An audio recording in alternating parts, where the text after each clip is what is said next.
लेकिन कल रात पार्लियामेंट में सब के सब नंगे हो गए।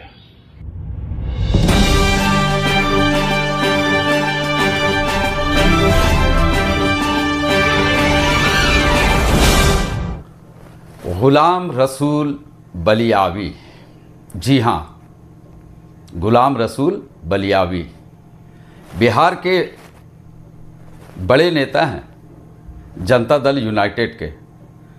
वही जनता दल यूनाइटेड जो नीतीश कुमार की पार्टी है।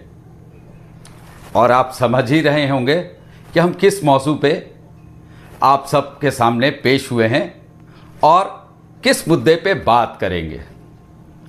सबको मालूम है कि इस वक्त देश में उबाल है, ख़ास करके मुसलमानों पर।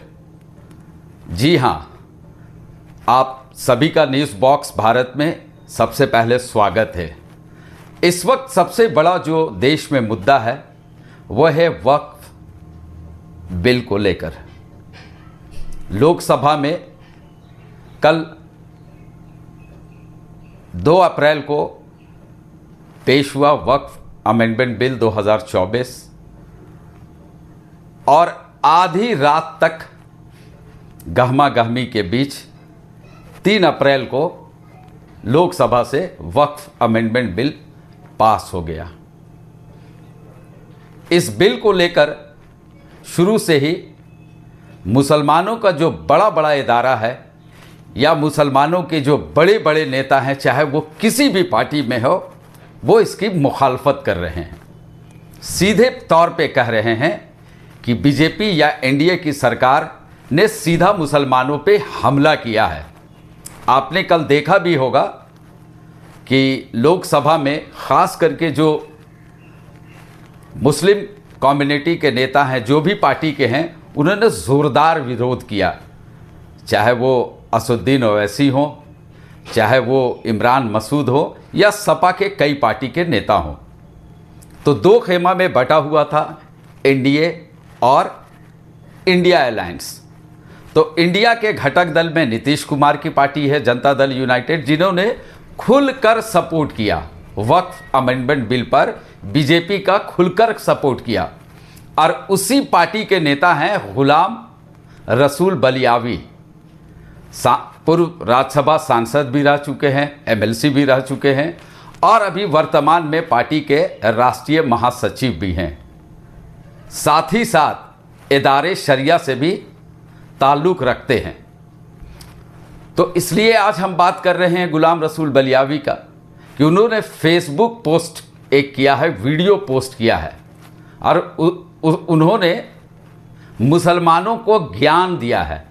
गुलाम रसूल बलियावी ज्ञान दे रहे हैं, जो आप हमारे वीडियो में सुनेंगे। ज्ञान ये दे रहे हैं कि हम लोग इदारे शरिया, जो मुसलमानों का इदारा है, इदारे शरिया ने मुखालफत किया है। गुलाम रसूल जी, आपको ये समझना चाहिए, आप तो बड़े नेता हैं, कि मुखालफत बहुत बड़ी बड़ी पार्टी और मुसलमानों के जो बड़े बड़े इदारे हैं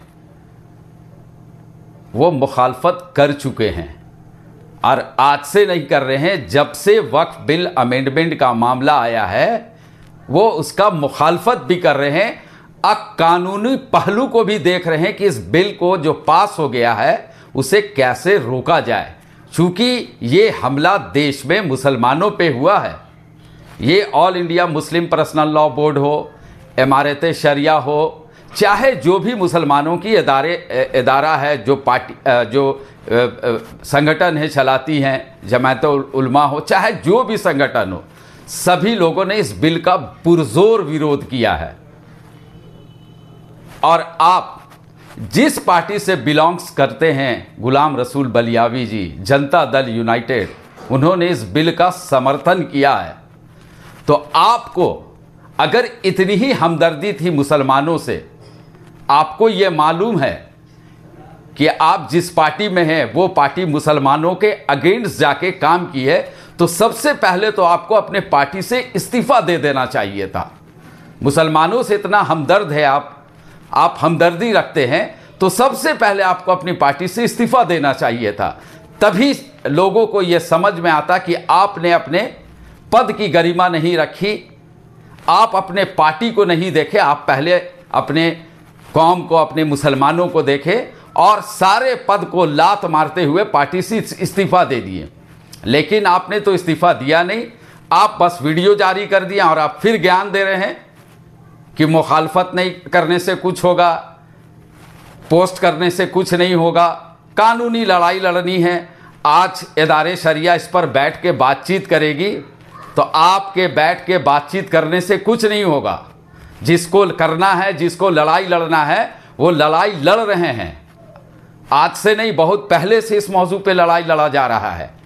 और अब तो सुप्रीम कोर्ट में भी कई नेताओं ने, कई इदारों ने जाने का पूरा खाका भी तैयार कर दिया, क्योंकि ये मामला ही ऐसा है कि अब सुप्रीम कोर्ट में इस पर PIL किया जाएगा इस मामले को लेके। चूँकि संसद में कहा गया नेताओं के द्वारा, जो सांसद हैं, कि संविधान की रक्षा नहीं हुई है। जो बिल है उस पर जो क्लॉज था, बहुत सारे क्लॉज पे मुखालफत हुआ है कि आपने इसको तार तार करते हुए किया है। तो सारी बातें तो बड़े बड़े नेताओं ने कह दिया और आप फिर ज्ञान बांट रहे हैं कि लोकसभा में जो बिल पेश हुआ सब के सब नंगे हो गए। आप खुद सोचे कि आप क्या कह रहे हैं और आप किस पार्टी से बिलोंग्स कर रहे हैं। आप जनता दल यूनाइटेड से हैं, आप जनता दल यूनाइटेड टीम में हैं, वही टीम जो बीजेपी की सपोर्टर है और वक्फ बिल को सपोर्ट की है। तो सबसे पहले, अगर आप मुसलमानों के हमदर्द हैं, वक्फ बिल पर आप विरोध कर रहे हैं, तो सबसे पहले आप जनता दल यूनाइटेड से इस्तीफा दें और इस्तीफा देने के बाद आप जिस प्लेटफॉर्म में हैं, इदारे शरिया के प्लेटफॉर्म में, वहाँ पे जाके आवाज़ उठाएं, लड़ाई लड़े, मुसलमानों को एक करें, जो कानूनी है वो लड़ाई लड़े, चाहे जैसे भी लड़ाई लड़ना है। लेकिन सबसे पहले आपको जनता दल यूनाइटेड से इस्तीफा दे देना चाहिए। तो चलिए अब सुनते हैं कि गुलाम रसूल बलियावी जी ने क्या कुछ कहा है। अस्सलाम वालेकुम वरहमतुल्लाहि वबरकातुहू। इस वक्त पूरा मुल्क और मुल्क के अमन पसंद इंसान, बिलखुसूस औकाफ और मसाजिदों, मदारिस, दरगाह, खानकाह से ताल्लुक रखने वाले मुसलमान उबल रहे हैं और ये जिंदगी की अलामत है। हर मुमकिन कोशिश की गई। अदारे शरिया ने रोज़ अव्वल से औकाफ के तहफ़्फ़ुज़ के लिए तहरीक बेदारी के जरिए अवाम के बीच और कागज कलम गुजारिश अपील के जरिए सेकुलर पार्टियों के लीडरान तक अपनी बातें रखी। लेकिन कल रात पार्लियामेंट में सब के सब नंगे हो गए और ये वाज़ेह हो गया कि अब कॉमनल और सेकुलर और कॉमनल दोनों में कोई फर्क नहीं। अपना मफाद और अपनी बालादस्ती। इस वक्त अदालत और एक्सीडेंट के बाद बहुत हिम्मत करके आपकी अदालत में इदारे शरिया का खादिम हाजिर है। 31 पेज का सुझाव इदारे शरिया ने जेपीसी को भी दिया था, बिहार के वजीर आला मोहतरम जनाब नीतीश कुमार साहब को भी दिया था, चंद्रा बाबू नायडू को भी भेजा था और जेपीसी के मेंबरान को भी भेजा था।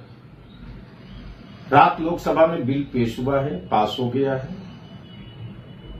अब उसमें पूरी बिल की कॉपी नहीं आई है, सामने आ जाए, इसलिए जज्बात से अपने को थोड़ा संजीदा बनाइए और वाल पे लिखने से बेहतर है दिमाग से काम लीजिए।